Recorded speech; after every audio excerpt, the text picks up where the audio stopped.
기도하겠습니다.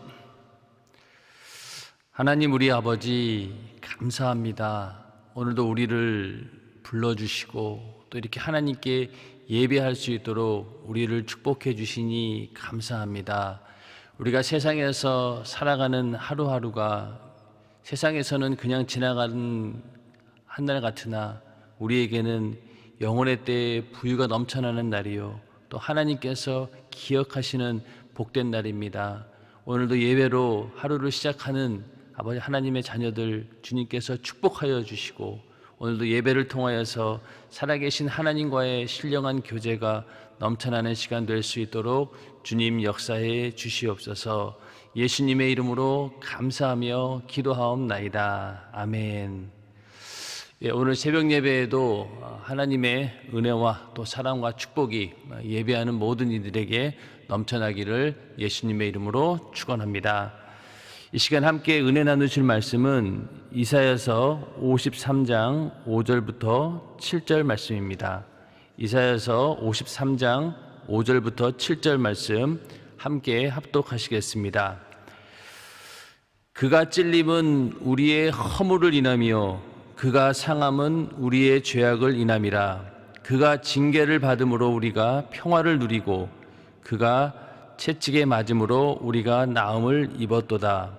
우리는 다 양 같아서 그릇 행하여 각기 제 길로 갔거늘 여호와께서는 우리 무리의 죄악을 그에게 담당시키셨도다.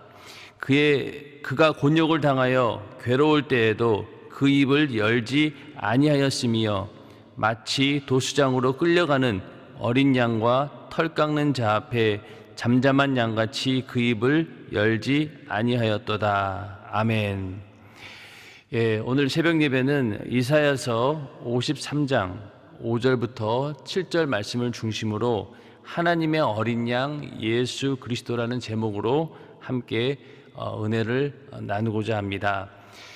오늘 읽으신 본문은 예수 그리스도의 살과 피의 절정이다. 그래서 예수 그리스도의 고난과 죽음에 관한 예언 중에서 가장 예수 그리스도를 확실하게 표현하는 그런 선지자의 예언인데 우리가 절기 때마다 이 말씀을 항상 우리가 접하게 됩니다. 성탄절도 그렇고 또 부활절도 그렇고 또 성령 강림절도 그렇고 또 모든 맥주감사절이나 추수감사절이나 항상 이 예수의 살과 피를 찬양하며 우리의 구원이 어디에서 온 것이고 또 내가 받은 은혜가 어디에서 온 것이냐, 바로 하나님의 아들 예수 그리스도께서 나를 위해 대신 살찢고 피 흘려 죽으심으로 나를 구원해 주었다라고 하는 그것을 우리가 확실히 알기 위해서 항상 이 말씀을 함께 하면서 예수께서 나를 위해 피 흘려 죽으셨구나라는 그런 피의 언약을 다시 한번 우리가 확증하면서 절기를 보냅니다. 이번 맥주감사절을 맞이하면서도 우리 안에 예수의 살과 피로 이루신 그 생명으로 충만한 우리 모두가 되기를 주님의 이름으로 축원합니다. 애굽에서 출애굽을 해서 그 지긋지긋한 그 종살이를 끝마치고 하나님의 놀라운 은혜로 이스라엘 백성들이 애굽을 탈출하게 됩니다.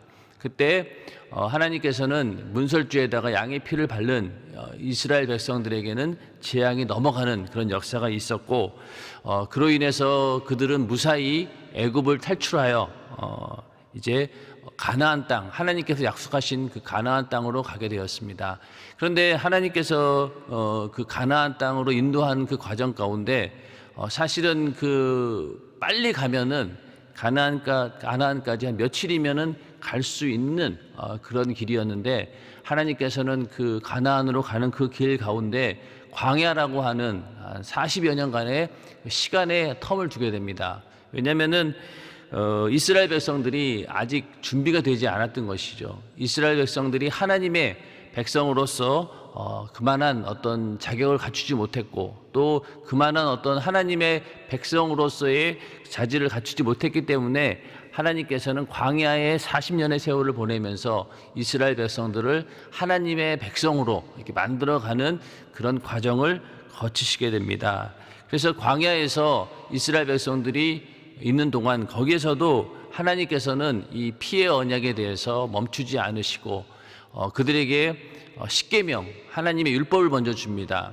너희가 이런 것들은 죄다, 이런 것들은 죄다라고 분명히 하나님의 기준에서 죄를 지적해주는 그 율법을 먼저 이스라엘 백성들에게 주시고, 그 다음에 그 율법에 따라서 내가 죄를 발견하면은 그 죄를 어떻게 할 것인가, 그 죄를 즉각 짐승의 피를 흘리고 또 하나님께 제사를 드림으로 인해서 그 죄를 용서함 받을 수 있는 그런 성막이라고 하는 제사의 제도를 주셨습니다. 그래서 이스라엘 백성들은 죄를 가지고 그 앞에서 이제 양의 피를 잡고 또 하나님께 그 피를 올려드리고 또 그게 하나님께 제사를 지냄으로 인해서 자기들의 죄를 용서받는 그런 이제 성막이라고 하는 그런 시스템이 있었던 것이죠. 그래서 이스라엘 백성들은 항상 하나님 말씀 앞에 죄를 발견하고 그 죄를 짐승의 피와 함께 가지고 나와서 속죄함을 받고 용서함을 받는 그런 절차 속에서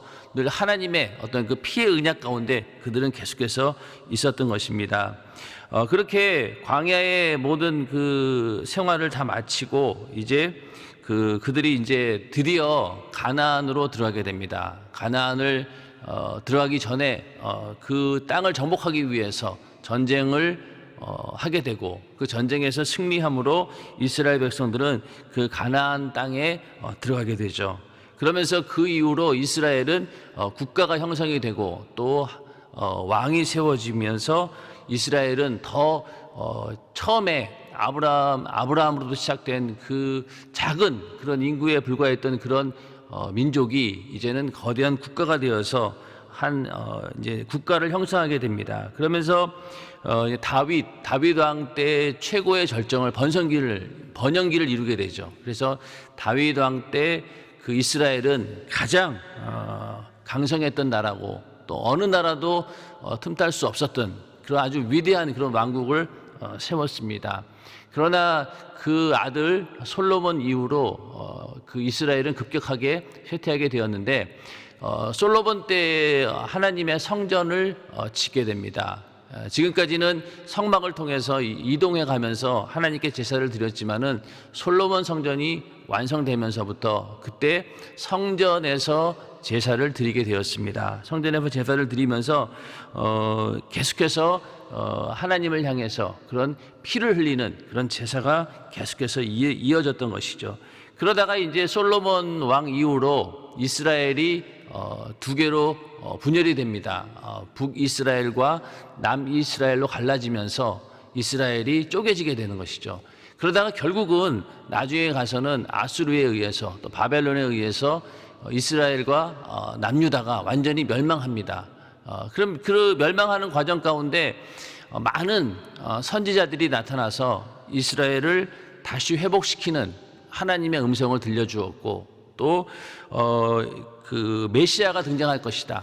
이스라엘을 구원할 그런 메시아가 등장할 것이다. 라는 그런 예언을 많은 선지자들 통해서 알려주었습니다. 그러면서 이스라엘에게 끊임없이 너희는 죄를 돌이키고 회개하라. 이런 음성을 들려주었는데 구약 성경에 나오는 마지막 선지자가 바로 말라기입니다. 말라기 선지자 때까지 이스라엘 백성들은 자기들의 잘못을 뉘우치지 못하고 또 자기들이 무엇을 잘못했는지 알지 못한 채 여전히 계속 그 죄 가운데 있는 모습들을 보게 됩니다. 그러면서 그 말라기 선지자 이후로 말라기 선지자를 끝으로 더 이상 하나님의 음성이 들려오지 않는 그런 400년간의 암흑기가 시작이 됩니다. 그러니까 이제 그렇게 마지막 구약 성경에 나오는 말라기 선지자까지 많은 선지자들이 있었는데 그 가운데 한 사람이 바로 이사야 선지자입니다. 이사야 선지자는 그 아수르 제국의 침공과 또 바벨론 포로 사건 등 이런 어떤 이스라엘이 가장 환난을 당할 때 멸망이라고 하는 그런 환난 직전으로 해서 하나님의 말씀이 이사야를 통해서 이루어졌는데 그 가운데서 이제는 메시아가 올 것이다. 고난당하는 종이 올 것이다 라면서 예수 그리스도에 대해서 확실하게 예언하는 상황들이 이사야를 통해서 나오게 됩니다. 그래서 오늘 읽으신 이사야서 53장부터 5절 7절 이 말씀은 십자가에 달려 죽으시는 예수 그리스도, 어린 양처럼 오셔서 피 흘려 죽으시는 그 예수 그리스도에 대해서 정확하게 이사야 선지자는 예언을 하고 있습니다. 그래서 이사야서를 가만히 보면은 1장부터 40절까지는 세상에 대한 하나님의 심판이 계속해서 나오고 그 다음에 그 가운데 남은 자에게 회복이 있을 것이다. 하나님의 구원의 손길이 있을 것이다. 그리고 이제 40장부터 66장까지가 하나님의 구원과 또 오실 메시아에 대한 이야기가 쭉 나오게 됩니다. 그러나 이렇게 수많은 하나님께 돌이키라고 하는 선지자들의 외침에도 불구하고 결국은 이스라엘이 돌이키지 않고 회개치 않음으로 인해서 결국은 망하게 됩니다. 그러면서 이제 말라기 선지자를 끝으로 한 400년 동안 하나님의 선지자의 음성이 들리지 않는, 하나님과의 교통이 끊어진 그런 영적인 암흑기를 맞이하게 됩니다. 그런데 그 말라기 선지자가 마지막으로 했던 예언이 무엇이냐면은 바로 여호와의 크고 두려운 날이 이르기 전에 내가 선지 엘리야를 너에게 보내리니 그가 아비의 마음을 자녀에게로 돌이키게 하고 자녀들의 마음을 그들의 아비에게로 돌이키게 하리라. 돌이키지 아니하면 두렵건대 내가 와서 저주로 그 땅을 칠까 하노라 하시니라. 이렇게 말라기 선지자는 마지막 예언을 하게 됩니다. 여기서 말하는 엘리야가 누구냐? 바로 예수님 오시기 직전에 왔던, 어떻게 보면은 구약 시대의 마지막 선지자라고 할 수 있는 침례 요한의 등장을 말라기 선지자는 예언했던 것입니다. 그리고 말라기 선지자 그 이후로 400년의 세월이 흘러서야 비로소 광야에서 회개하라라고 하는 침례 요한의 외침이 들리면서 드디어 침례 요한이 등장을 하게 됩니다. 광야에서 회개를 외치던 침례 요한의 그 소리를 듣고 많은 이스라엘 사람들은 혹시 그가 오신다고 한 메시아가 아닌가 라면서 기대를 했었고, 또 침례 요한은 거기 와서 그냥 있는 것이 아니라 회개를 외치면서 유대인들에게 물로 침례를 주게 됩니다. 그래서 물로 침례를 주게 되는데, 이 계속해서 유대인들에게 회개를 외치면서 물로 침례를 주면서 너희는 죄인이다, 하나님께 돌이켜야 된다 하면서 회개를 촉구했습니다. 이 침례 요한이 회개하라라고 한 그 외침 속에는 어떤 의미가 있었느냐면은, 그때까지만 해도 이 유대인들은 율법을 잘 지키면은, 율법을 완벽하게 지키면은 그로 인해서 하나님의 구원이 이룰 것이다라는 그런 믿음이 있었는데, 하나님께서는 그것이 아니다. 너희가 하나님을 잘못 알고 있다. 하나님을 아는 그 지식을 수정해야 된다. 그게 바로 회개하라라는 그 음성의 내용이었습니다. 그래서 율법으로 의로워지는 것이 아니다. 너희는 너희 죄를 대속할 예수 그리스도를 곧 만나게 될 것이고, 그의 은혜로 인해서, 그가 피 흘려 죽으심으로 인해서 너희가 죄사함 받는 그런 구원이 이루어질 것이다 라면서 계속해서 곧 세상에 나타날 예수에 대해서 침례 요한은 회개를 통해서 말씀하고 있었던 것이죠. 그러다가 계속해서 침례를 주는 중에 예수가 등장하게 되었고, 예수께서 침례를 받으실 때 하늘에서 음성이 이는 내 사랑하는 아들이요 라는 음성이 들려오고, 또 성령이 비둘기처럼 예수에게 임하는 장면을 보면서 침례 요한은 그가 바로 하나님의 아들이요, 그가 인류를 구원할 메시아임을 선포하면서 그가 바로 우리를 구원할 메시아다 라는 지목하면서 침례 요한의 사역이 절정을 이루게 됩니다. 근데 이제 그 침례 요한이 하나님께 계시를 받기를, 네가 유대인들에게 침례를 주다가 어느 날 성령이 임하는 자가 있을 것이다. 너희가 유대인에게 침례를 주다가 성령이 임하는 그 자가 나타나면은 그가 바로 너희를 구원할 바로 메시아다. 하나님의 아들이다. 이렇게 이제 알고 이제 침례를 준 겁니다. 침례를 주면서 항상 기다렸겠죠. 오늘쯤이면은 그런 자가 나타날까 아니면 내일 나타날까 막 계속 침례를 주면서도 오직 그 생각은 거기에 있었을 것입니다. 그러다가 예수가 오면서 침례를 주었는데 그때 성령이 비둘기처럼 임한 거예요. 그러니까 그때 비로소 요한은 자기의 사명이 이제 다 되었구나. 이제 그러면서 그 침례를 예수께서 침례를 받으신 그 이후로 계속해서 예수를 향해서 보라 세상 죄를 지고 가는 하나님의 어린 양이로다. 이렇게 고백을 하게 됩니다. 요한복음 1장 29절부터 34절에 보면은 침례 요한이 예수를 발견하고 그를 하나님의 어린 양으로 소개하는 그런 장면이 나오는데 침례를 마치고 이튿날 요한이 예수께서 자기에게 나아오심을 보고 가로되 보라 세상 죄를 지고 가는 하나님의 어린 양이로다. 이렇게 고백을 하게 됩니다. 이 어린 양이라고 하는 것은 바로 그 이사야서 53장에도 예언했던 마치 도살장에 끌려가는 그 어린 양처럼 우리를 위해서 대신 죽으실 예수 그리스도, 그분을 이제는 직접 눈으로 보고 이스라엘 백성들에게 그가 바로 이분이다라고 지목하는 그 장면이 바로 이 침례 요한에게서 나오는 것입니다. 그래서 내가 전에 말하기를 내 뒤에 오는 사람이 있는데 나보다 앞선 것은 그가 나보다 먼저 계심이라 한 것이 이 사람을 가리킴이라. 비록 침례 요한과 그 예수 그리스도는 동시대에 살았던 사람이지만은 그러나 예수는 이 땅에 육신을 입고 오신 것이지 그 이전부터 계셨던 하나님의 아들이다. 이렇게 말하면서 나도 그를 알지 못하였으나 내가 와서 물로 침례를 주는 것은 그를 이스라엘에게 나타내려 함이라 하시니. 그러니까 물로 침례를 주는 이유가 바로 무엇이냐? 예수를 이스라엘에게 나타내기 위해서다.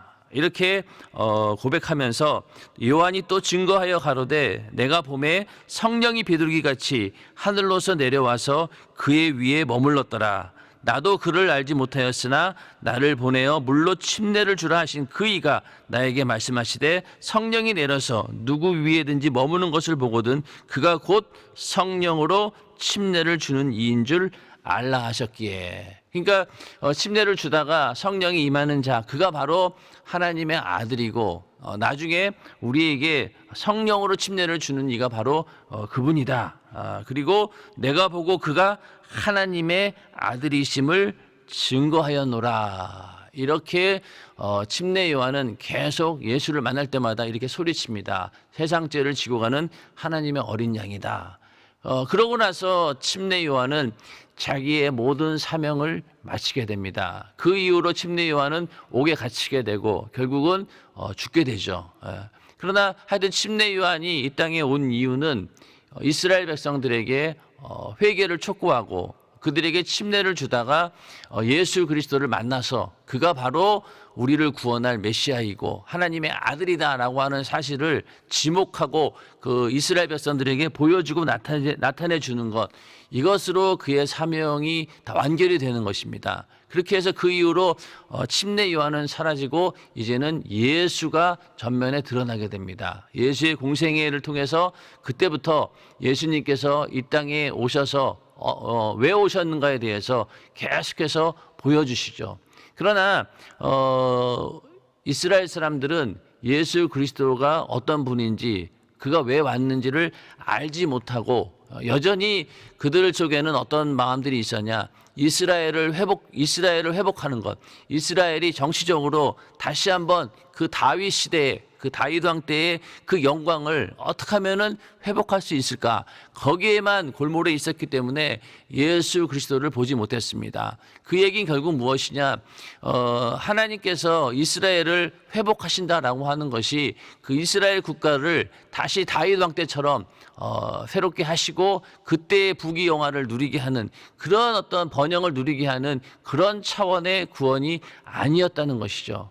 하나님께서 우리들에게 베푸신 그 구원의 역사는 바로 그가 하나님의 아들이 이 땅에 육신을 놓고 오셔서 십자가에 달려 고난당하시고 죽으시고 부활하심으로 인해서 우리 모든 인류의 영혼을 구원하는 것, 그것이 바로 하나님의 구원 계획이었습니다. 그러나 이스라엘 사람들은 그거에 대해서는 짐작도 하지 못하고 그냥 이스라엘 나라를 다시 회복하는 것, 그것이 바로 메시아가 오는 목적으로 알았지만은 하나님의 구원 계획은 그 정도로 국한되는 것이 아니라 모든 인류의 영혼을 지옥의 형벌에서 영원한 사망에서 구하는 것이 바로 하나님의 구원 계획이었습니다. 바로 이 모든 하나님의 구원 계획, 아담이 범죄한 이후로 계속해서 이어지는 그런 피해 언약의 그 모든 절정이 어디에서 이루어지느냐?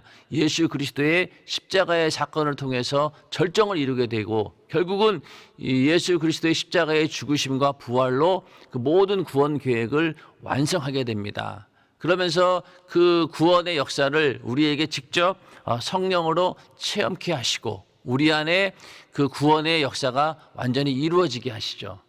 예수께서 성령을 받으심으로 그의 공생애를 시작하고 그 구원 계획을 이루었던 것처럼 우리에게도 성령이 임하는 순간 우리 안에 그 구원 계획이 체험으로 이루어지게 됩니다. 그래서 우리 안에 예수의 이름을 소유하게 되고 그 예수의 이름 안에는 무엇이 있습니까? 바로 아버지와 아들과 성령의 역사, 하나님의 구원 계획이 그대로 들어있는 그 예수 이름이 우리 안에 있게 되고 그 예수 이름을 소유하게 됨으로써 우리 안에 그 하나님의 모든 구원의 계획이 온전히 이루어진 것이죠.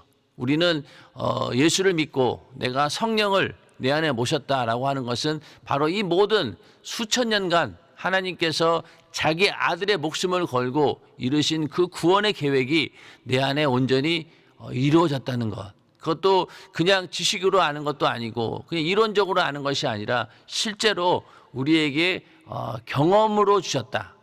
거듭난다라고 하는 것이 그냥 뭐 이론적으로 되는 일이 아니잖아요. 실제로 우리가 부모에게서 나왔다라고 하는 실제적인 사건의 경험이 있기 때문에 우리가 태어났다라고 하는 것처럼 이 거듭남도 마찬가지로 우리가 예수를 믿고 그냥 이론적으로 내가 알고 또 그냥 입술로 고백한다라고 해서 이루어지는 것이 아니라 실제적인 경험의 사건으로 성령을 통해서 우리 안에 체험케 하심으로 우리 안에 이 모든 하나님의 구원의 계획이 이루어졌음을 우리가 확실히 알게 되는 것입니다.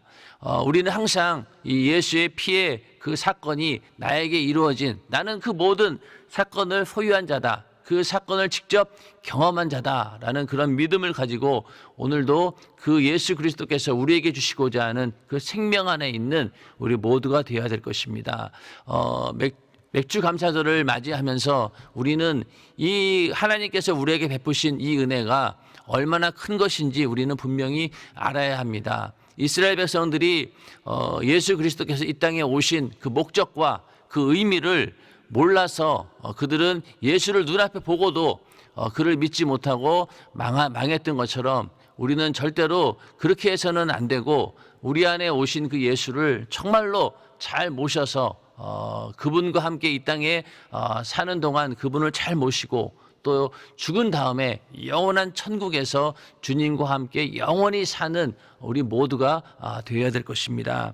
그래서 우리가 이 어린 양 예수는 이 땅에서 그냥 우리가 그 예수를 믿는 동안 육신이 있는 동안만 우리가 그 이름을 찬양할 것이 아니라 죽은 다음에도 영원한 천국에서도 죽임당하신 예수를 영원히 찬양하게 될 것이다 라고 요한계시록 5장에서는 말씀하고 있습니다. 그래서 우리가 영원히 찬양해야 할 제목이 바로 무엇이냐? 어린 양 예수, 나를 위해 피 흘려 죽으신 예수 그리스도, 그분만이 나를 구원하신 분이요 그분만이 영원한 찬양을 받아야 될 분입니다 라는 그 고백이 이 땅에 사는 동안 그리고 내 영혼이 주님 만나는 그때에 가서도 영원히 우리에게 이루어진다는 사실을 다시 한번 우리가 확증하면서 늘 우리 안에 예수의 살과 피에 그 생명으로 충만하고 늘 예수를 찬양하며 그에게 영광 올려드리는 그런 삶이 오늘 하루도 이어지기를 예수님의 이름으로 축원합니다. 이 시간 기도하겠습니다.